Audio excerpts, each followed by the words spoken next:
Assalamualaikum warahmatullahi wabarakatuh. Perkenalkan, saya Dewi Anggraini. Saya Meliana Triwulandari. Saya Safira Hidayah. Kami dari kelas 12 MIPA 6 kelompok 4 akan membacakan tentang membangun sikap selektif dalam menghadapi berbagai pengaruh kemajuan iptek.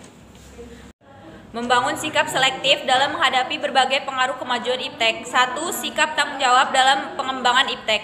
Manusia hidup di dunia ini tidak dapat melepaskan diri dari kemajuan iptek. Dengan iptek, hidup manusia akan dipermudah. Agar tidak menimbulkan permasalahan dan dampak negatif, manusia perlu memiliki tanggung jawab etis di dalam mengembangkan dan menerapkan iptek.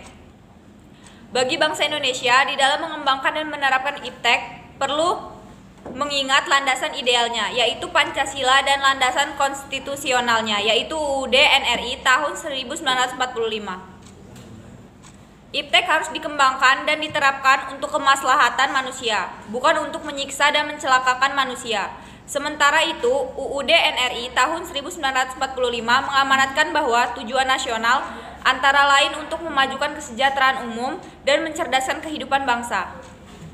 Selain itu, bumi dan air serta kekayaan alam yang terkandung di dalamnya dikuasai oleh negara dan dipergunakan sebesar-besarnya untuk kemakmuran rakyat.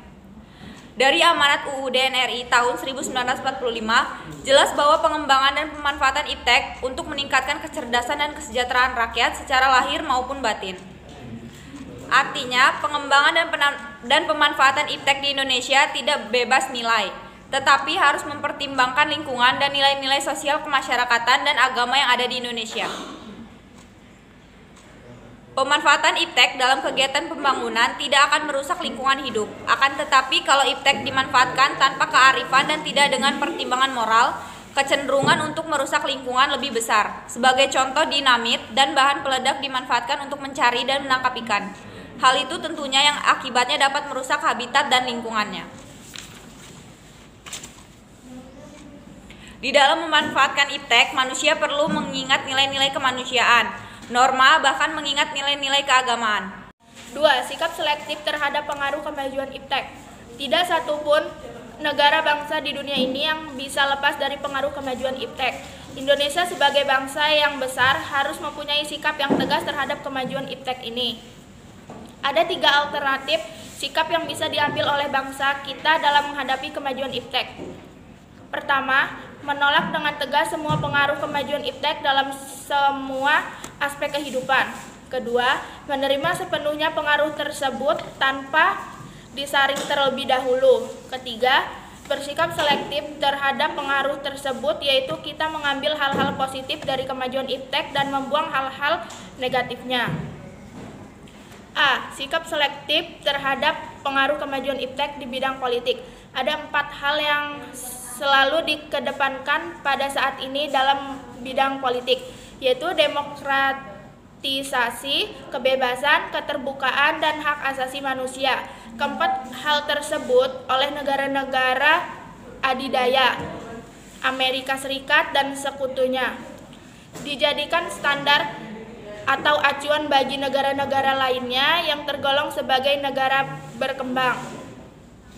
Apabila suatu negara tidak mengedepankan 4 hal tersebut, akan dianggap sebagai musuh bersama. Sebagai contoh, Indonesia pernah diembargo oleh Amerika Serikat, yaitu tidak memberikan suku cadang pesawat F-16 dan bantuan militer lainnya karena pada waktu itu Indonesia dituduh tidak berdemokrasi dan melanggar hak asasi manusia. Bangsa Indonesia harus mampu menunjukkan eksistensinya sebagai negara yang kuat dan mandiri. Untuk mencapai hal tersebut, bangsa Indonesia harus segera mewujudkan hal-hal sebagai berikut. 1. Mengembangkan demokratisasi dalam segala bidang. 2. Mengaktifkan masyarakat sipil dalam arena politik. 3. Mengadakan reformasi lembaga-lembaga politik agar menjalankan fungsi dan perannya secara baik dan benar. 4. Memperkuat kepercayaan rakyat dengan cara menegakkan pemerintahan yang bersih dan berwibawa.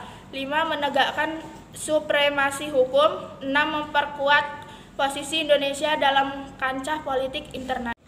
sikap selektif terhadap pengaruh kemajuan iptek di bidang ekonomi. Globalisasi ekonomi lebih dikendalikan oleh negara-negara maju, sementara negara-negara berkembang kurang diberi ruang dan kesempatan untuk memperkuat perekonomiannya. Negara-negara berkembang semacam Indonesia lebih sering dijadikan objek yang hanya bertugas melaksanakan keinginan-keinginan negara maju. Untuk mewujudkan hal tersebut, perlu kiranya segera diwujudkan hal-hal di bawah ini. 1. Sistem ekonomi dikembangkan untuk memperkuat produksi domestik. 2. Pertanian dijadikan prioritas utama. 3. Industri haruslah menggunakan bahan baku dari dalam negeri. 4. Tiadakan perekonomian yang berorientasi pada kesejahteraan rakyat. 5. Tidak bergantung pada badan-badan multilateral. 6. Mempererat kerjasama dengan sesama negara berkembang.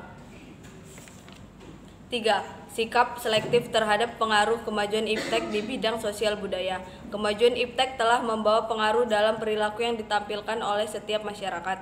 Di antara pengaruh tersebut adalah dalam hal gaya hidup, gaya berpakaian, dasar ikatan hidup bermasyarakat, dan semakin mudahnya mendapatkan informasi dan ilmu pengetahuan. Agar hal tersebut bersifat positif dan dapat diserap ke dalam budaya kehidupan kita sehari-hari, maka kita perlu mengusahakan perubahan nilai dan perilaku. Antara lain, 1. Terbuka terhadap inovasi dan perubahan. 2. Berorientasi pada masa depan terhadap masa lampau. 3. Dapat memanfaatkan kegunaan iptek. 4. Menghargai pekerjaan sesuai dengan prestasi. 5. Menggunakan potensi lingkungan secara tepat untuk pembangunan berkelanjutan. 6. Menghargai dan menghormati hak-hak asasi manusia. Sekian dari kami. Wassalamualaikum warahmatullahi wabarakatuh.